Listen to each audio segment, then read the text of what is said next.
Hello बच्चों, चलिए हमारा प्रश्न देखते हैं। हमारा प्रश्न यहाँ पर है, निम्नलिखित में अंतर कीजिए। आवर्त चक्र की क्रम प्रसारी तथा स्रावी अवस्थाएं। अगर इस प्रश्न की हम यहाँ पर बात करें तो सबसे पहले हम यहाँ पर देखते हैं इस प्रश्न की मुख्य अवधारणा। तो प्रश्न की मुख्य अवधारणा के अंतर्गत हम यहाँ पर कह सकते हैं कि सामान्य रूप से यहाँ पर जो प्राइमेट मादा होती हैं उनके अंतर्गत यहाँ पर जो है एक चक्र संपन्न होता है, जिसे हम यहाँ पर जो है आवर्त चक्र के नाम से जानते हैं। और ये जो आवर्त चक्र संपन्न होता है इसके अंतर्गत हम यहाँ पर कह सकते हैं कि सामान्य रूप से आवर्त चक्र की जो अवधि होती है वो यहाँ पर जो है 28 दिन की होती है। और इसके अंतर्गत हम यहाँ पर कहेंगे कि कंडाणु जो होता है वो निरापोरण के लिए यहाँ पर आता है। और अगर निरोपण की क्रिया यहाँ पर संपन्न नहीं होती है तो वो अंडाणु जो होता है गर्भाशय की स्रावी प्रकृति के कारण जो है अंतःभित्ति के साथ बाहर आ जाता है। और 5 से 7 दिन यहाँ पर सामान्य रूप से जो है रक्त का स्त्राव संपन्न होता है। तो ये रक्त का स्त्राव यहाँ पर इसके अंतर्गत मुख्य घटना होती है। अगर हम यहाँ पर बात करें आवर्त चक्र की, तो आवर्त चक्र के बहुत सारे यहाँ पर जो है प्रावस्थाएं होती हैं, जिसके अंतर्गत हम यहाँ पर कह सकते हैं कि प्रारंभिक यहाँ पर प्रावस्थाओं की बात करें तो पहले से 5वें दिन हम यहाँ पर मानते हैं कि इसके अंतर्गत यहाँ पर जो है रक्त के स्त्राव की क्रिया यहाँ पर संपन्न होती है। इसके पश्चात हम यहाँ पर कह सकते हैं कि इस अंतराल में यहाँ पर सामान्य रूप से 7 से 10वें दिन जो प्रावस्था चलती है उस प्रावस्था को हम यहाँ पर जो है क्रम प्रसारी अवस्था के नाम से जानते हैं। इस प्रावस्था के अंतर्गत विभिन्न प्रकार के हार्मोन यहाँ पर कार्य संपन्न करते हैं। इसके पश्चात हम यहाँ पर कह सकते हैं कि यहाँ पर जो है निषेचन की अवस्था संपन्न होती है।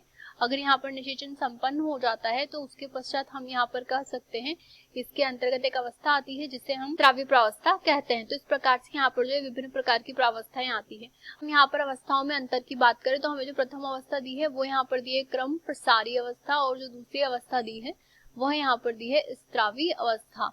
तो इसके अंतर्गत हम यहाँ पर कह सकते हैं कि जो पहली अवस्था होती है वो तो यहाँ पर जो है 7 से 10वें दिन संपन्न होती है। और इसका जो मुख्य कारण होता है वो यहाँ पर होता है कि अंडाशय के अंतर्गत जो हार्मोन होते हैं उनमें यहाँ पर जो है कमी संपन्न होती है। तो इस कमी की वजह से यहाँ पर ये अवस्था संपन्न होती है। इसके अंतर्गत विभिन्न प्रकार की क्रियाएं संपन्न होती है, जैसे कि हम यहाँ पर कहेंगे कि जो FSH हार्मोन होता है उसकी वजह से यहाँ पर जो है पुटिकीय वृद्धि संपन्न होती है। तो पुटिकाओं में यहाँ पर जो वृद्धि होती है वो इसके कारण संपन्न होती है। इसके अतिरिक्त हम यहाँ पर कह सकते हैं कि इसके अंतर्गत यहाँ पर जो है एक हार्मोन सिक्रेट होता है जिसे हम यहाँ पर जो है एस्ट्रोजन के नाम से जानते हैं। और जो एस्ट्रोजन का यहाँ पर जो स्रवण संपन्न होता है इसकी वजह से सामान्य रूप से जो गर्भाशय भित्ति होती है, तो गर्भाशय की जो अंतःभित्ति होती है मुख्य रूप से उसमें यहाँ पर जो है वृद्धि संपन्न होती है। तो गर्भाशय की अंतःभित्ति में यहाँ पर जो वृद्धि संपन्न हुई है उसका कारण यहाँ पर जो है सामान्य रूप से एस्ट्रोजन होता है। इसके अलावा हम यहाँ पर कह सकते हैं कि इसके अंतर्गत यहाँ पर स्रावी प्रकृति के पश्चात यहाँ पर जो रक्त वाहिकाओं की क्षति होती है वो रक्त प्रवाहिका यानी कि रक्त वाहिकाएं जो होती हैं उनको यहाँ पर जो है वापस से मरम्मत की जाती है, उनकी यहाँ पर वापस से उन्हें ठीक किया जाता है।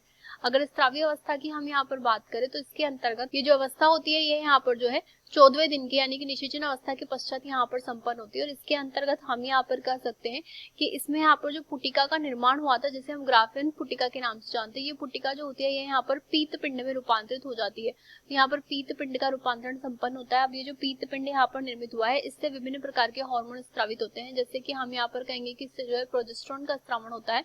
अब जो प्रोजेस्टेरोन यहाँ पर स्रावित किया गया है इसकी अगर बात करें तो यहाँ पर ये जो सहायता प्रदान करता है वो गर्भाशय के स्रावी प्रकृति को बढ़ाने में सहायता प्रदान करता है। तो गर्भाशय की यहाँ पर जो प्रकृति होती है वो यहाँ पर जो है बहुत ही ज्यादा स्रावी हो जाती है। और ये जो स्रावी प्रकृति होती है इसके अंतर्गत हम यहाँ पर कह सकते हैं कि गर्भाशय में निरोपण यहाँ पर संभव होता है। तो यहाँ पर हम कह सकते हैं कि गर्भाशय के अंतर्गत जो निरोपण के लिए आवश्यक हार्मोन है वो यहाँ पर जो है प्रोजेस्टेरोन हार्मोन होता है।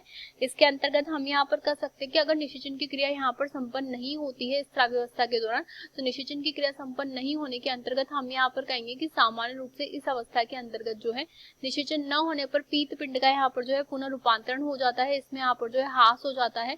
और जब इसमें यहाँ पर जो है ह्रास प्रारंभ हो जाएगा तो ह्रास प्रारंभ होने की वजह से हम यहाँ पर कहेंगे कि हार्मोन की यहाँ पर कमी होगी, जैसे कि प्रोजेस्टेरोन जो है उसमें यहाँ पर जो है कमी हो जाएगी। और प्रोजेस्टेरोन की कमी होने पर हम यहाँ पर कहेंगे कि जो अंतःभित्ति है उसके द्वारा यहाँ पर जो है रक्त का प्रवाह शुरू हो जाएगा। तो अंतःभित्ति यहाँ पर टूटना प्रारंभ कर देगी। तो अंतःभित्ति के टूटने में यहाँ पर जो है प्रोजेस्टेरोन की कमी आवश्यकता रूप से सहायता प्रदान करती है। आशा करते हैं ये प्रश्न आपको समझ आया होगा। धन्यवाद।